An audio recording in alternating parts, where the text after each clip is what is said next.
আসসালামু আলাইকুম, আশা করি সবাই ভালো আছেন। আমি আজকে আসছি বাংলাদেশ ধান গবেষণা ইনস্টিটিউট গবেষণা ফিল্ডে। আমি এখন দেখা যাচ্ছি বিধান 45। দেখে বোঝা যাচ্ছে ফলন খুবই ভালো হবে, প্রচুর ধানের শীষ বের হয়েছে। একটু কাছে যাই,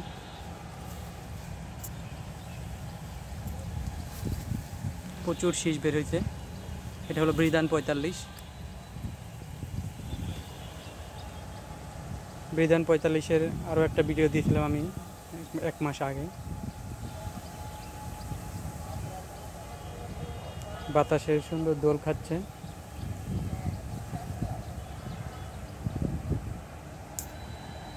এই পাশে আরও ধান আছে।